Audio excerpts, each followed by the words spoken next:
Fala, meus amigos, sejam todos muito bem-vindos para mais uma aulinha e hoje nós vamos conversar sobre o Estatuto do Idoso. Uma leizinha bem especial, uma leizinha que com certeza é importante para a sua aprovação e nós vamos aqui tratar de temas extremamente importantes. Com certeza tudo que nós vamos tratar vai estar na sua prova. Não tem como fazer a prova sem fazer a leitura e entender os principais dispositivos acerca desse sistema de proteção direcionado para os idosos. Estou falando da Lei Federal número 10.741 de 2003, o Estatuto do Idoso. Tudo bem? Então vamos lá. Primeiro a gente vai trazer disposições gerais, disposições importantes acerca dessa lei, que você precisa entender para que você possa entender o restante de todo o ordenamento jurídico.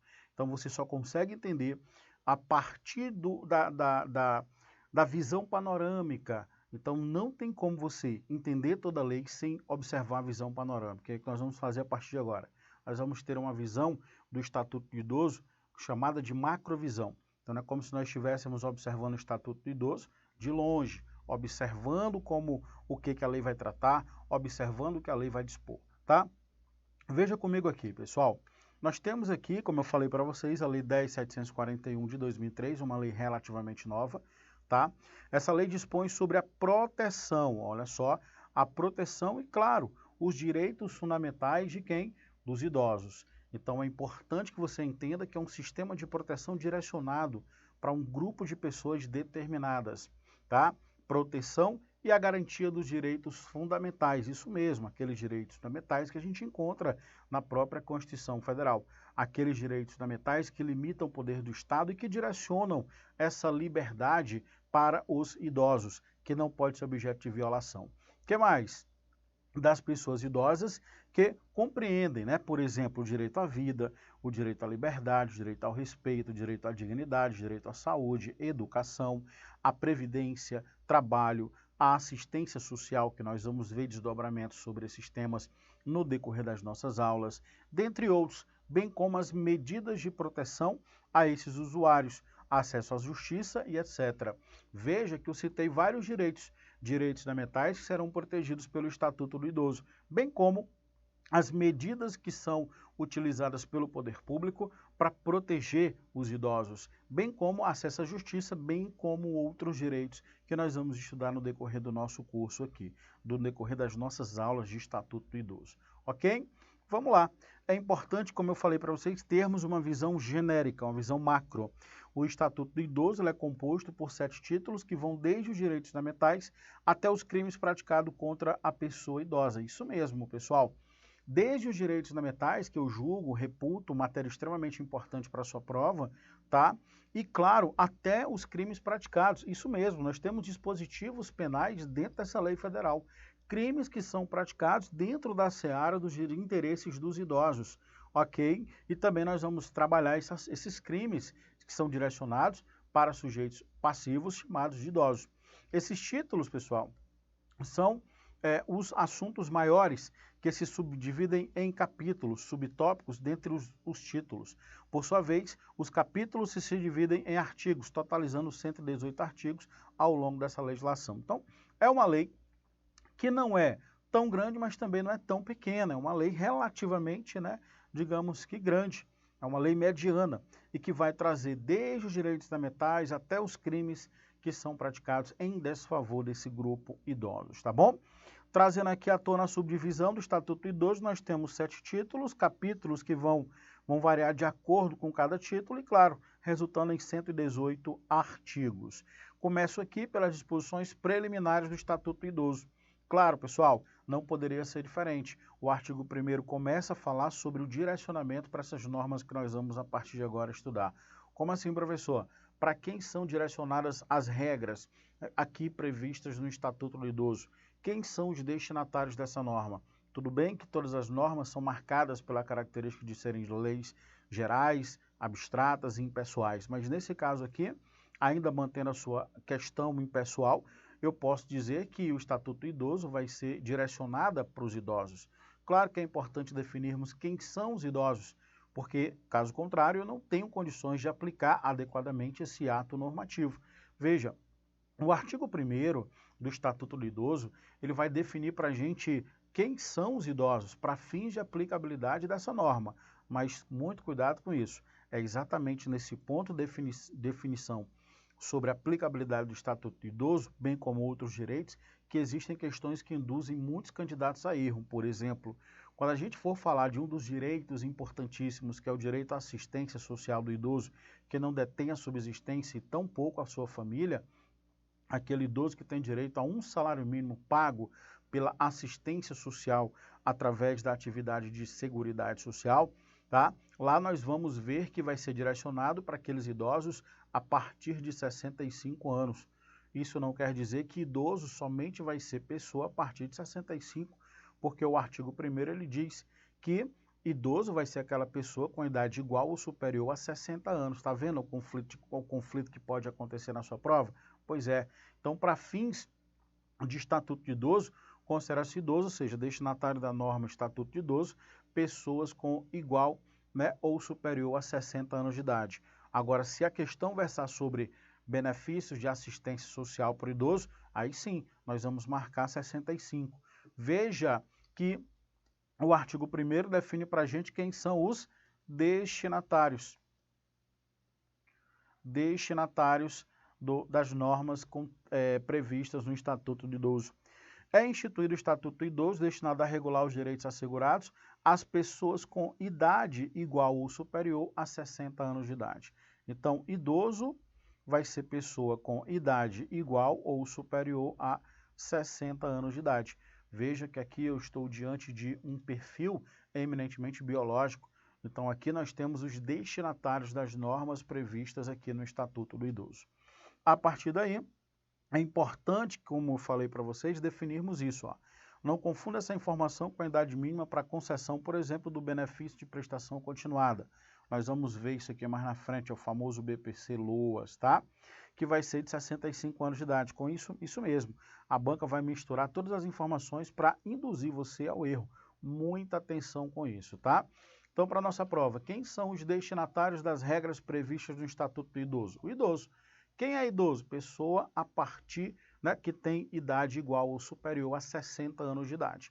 Então, idoso a partir de 60 anos de idade, igual ou superior a 60 anos de idade, eu tenho aplicação do Estatuto do Idoso. BPC-LOA é outra coisa que eu não vou falar agora no momento, claro, já citei para vocês que é a idade de 65, mas nesse momento nós estamos tratando quem são os destinatários dessa norma.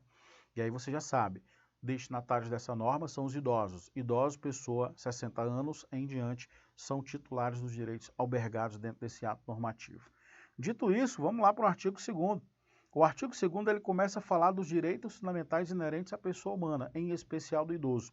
Nos seguintes termos, veja aí comigo, ó.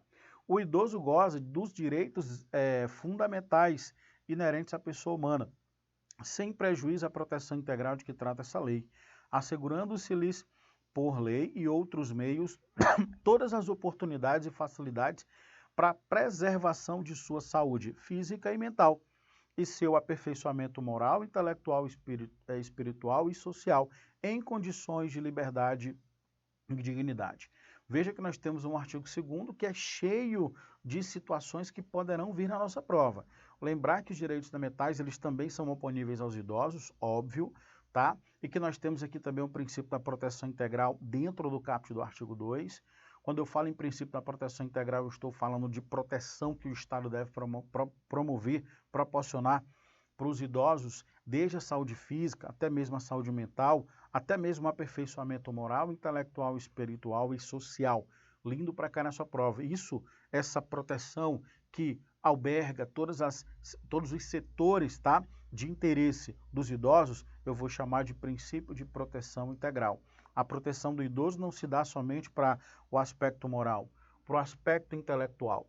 A proteção do idoso vai muito mais além do que a saúde física e mental. A proteção do idoso ela vai ser integral, ok? Bom, agora veja que o artigo 3º é um dos recordistas em provas, tá? Adoram abordar mais especificamente o seu parágrafo único, que diz respeito à garantia da prioridade do idoso. Não tem prova de Estatuto de Idoso que não caia a questão relacionada à garantia da prioridade. Em todos os locais nós temos a prioridade, né, que são a prioridade nos serviços dos idosos. Isso cai bastante, sobretudo porque nós temos percentuais, e os percentuais são muito cobrados nas provas, tá? Vejamos aqui o artigo 3º sobre esse tema. O artigo 3º começa a falar sobre as obrigações de garantir a prioridade da efetivação dos direitos dos idosos nos seguintes termos. É obrigação, aí você já afirma, da família, obrigação da comunidade, obrigação da sociedade e obrigação do poder público. Assegurar o idoso com absoluta prioridade. Quando eu falo em prioridade, claro, prioridade a teor da palavra nada mais é do que a concessão dos direitos do idoso em detrimento de outras classes. Por exemplo, uma pessoa que não é idosa, um rapaz de 20 anos, de 25 anos, não vai ter o atendimento prioritário, obviamente, porque vai ser direcionado para o idoso.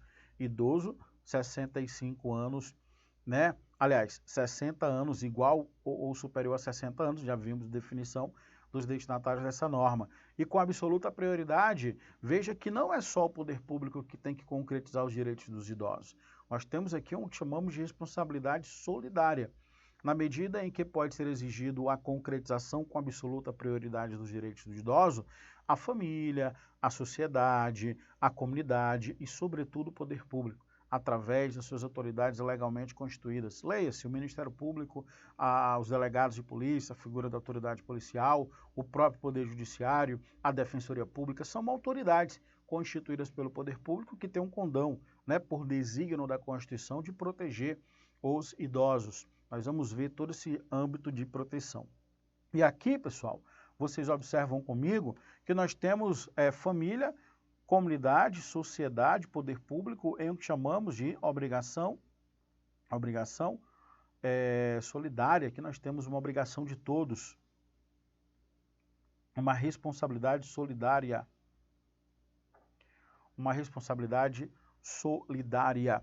A efetivação dos direitos à vida, saúde, alimentação, educação, cultura, esporte, lazer, trabalho, cidadania, liberdade, dignidade, respeito e a convivência familiar e comunitária. Veja que aqui nós estamos diante de obrigação de todos. Responsabilidade o quê? Solidária. A banca vai colocar subsidiária, está errado. Responsabilidade solidária. Não é só do Estado. Família, Estado, comunidade, sociedade, todo mundo está diretamente ligado nessa obrigação de proporcionar com absoluta prioridade os direitos relativos à vida, saúde, segurança, educação, cultura, esporte, lazer, como nós vimos aqui no caput do artigo 3º. Tudo bem? Perceba que é uma responsabilidade solidária, é importante que você já consigne isso no seu cadernão, já marque porque isso aqui já caiu em prova. Responsabilidade solidária da família, repito, não é subsidiária, é solidária, tá bom? Da família, da comunidade, da sociedade, do poder público, assegurar a efetivação desses direitos à pessoa idosa, ou seja, uma responsabilidade de todos os agentes. É importante também a leitura cortejada do parágrafo único, que vai falar sobre a garantia da prioridade do idoso. E aqui ele já adentra exatamente nas garantias propriamente dito, nos 3 incisos, inciso 1, inciso 2 e inciso 3. Então, nós já aprendemos que é uma responsabilidade solidária de todos aqueles que compõem a sociedade, inclusive o poder público, a comunidade, a família, de promover os direitos com absoluta prioridade para os idosos, tá bom? E, claro, em que consiste essa prioridade? Os 3 incisos do parágrafo único desse artigo, ele retrata para a gente. Nos seguintes termos: atendimento preferencial imediato, claro, e individualizado, junto aos órgãos públicos e privados prestadores de serviço à população. Então, um banco, uma instituição financeira, um banco, lá tem o atendimento prioritário, que tem que ser marcado por 2 características: imediato e individualizado. Imediato e individualizado. Professor, mas ali muitas vezes tem uma fila de idosos. Está errado, não pode, tá? Não pode ter fila de idosos, porque o atendimento, como vocês viram, deixa eu mostrar para vocês, tem que ser o quê, pessoal? Imediato. Se eu tenho uma fila de idoso lá, somente um caixa direcionado. Acontece muito nesse Brasil, em que infelizmente ninguém cumpre a lei, ninguém fala nada. Mas está errado, pessoal. O idoso não pode pegar uma fila de idoso em que só tem um caixa lá para atendimento, seja no supermercado, seja na farmácia, em qualquer lugar.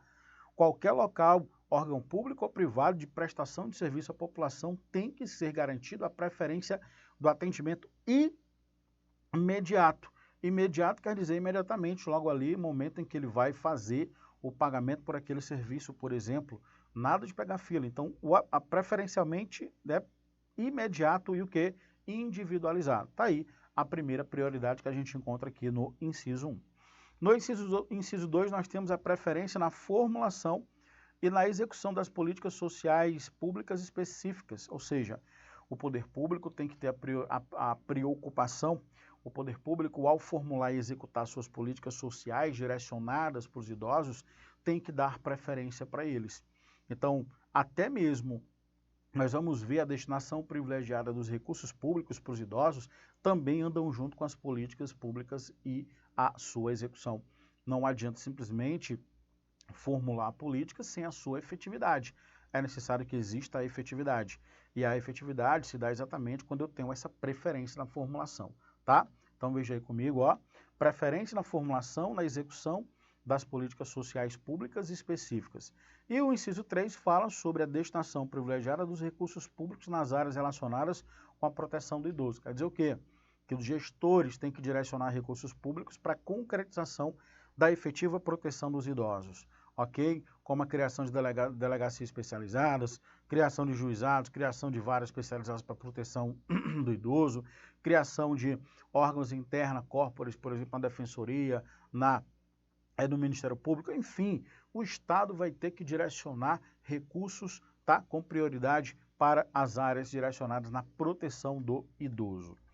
O que mais? Viabilização das formas alternativas de participação, ocupação e convívio do idoso com as demais gerações, tá? Formas alternativas, fazer com que o idoso seja garantido a participação, porque uma dificuldade muito grande que o idoso ele tem, sobretudo quando ele é muito ativo na sua vida ainda não idosa, é essa inserção.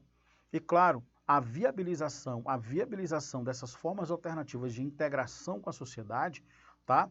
Em que a lei vai chamar participação, ocupação e convívio, aqui você pode colocar integração com a sociedade, ok? Também vai ser uma atuação, né, para que possa ser concretizado esse direito. Claro, a priorização no atendimento do idoso por sua família própria, por sua própria família, em detrimento de atendimento asilar, exceto nos casos de que não possuam ou careçam de condições de manutenção da própria sobrevivência. Então, a regra, pessoal, é que o idoso ele permaneça ali no atendimento no seio da sua própria família. É garantido pelo Estatuto do Idoso.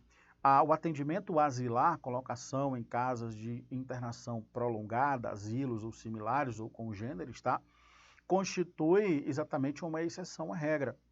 Veja que o inciso 5, ele traz a prioridade do atendimento do idoso no seio familiar, no seio da própria família. Agora, claro, tem idoso que não tem mais a família, tem idoso que não tem condições, que a família não tem condições de manutenção. Aí nós temos, como se fosse uma segunda situação, né, o atendimento que chamamos de asilar, tá bom? Vai ser em segundo plano. O que mais? Captação de reciclagem dos recursos humanos, captação e reciclagem, melhor dizendo, captação e reciclagem dos recursos humanos nas áreas de geriatria e gerontologia, né, na prestação dos serviços aos idosos. Ou seja, fazer com que os profissionais da área, sobretudo da saúde, tenham a percepção, tenham o conhecimento das necessidades dos idosos.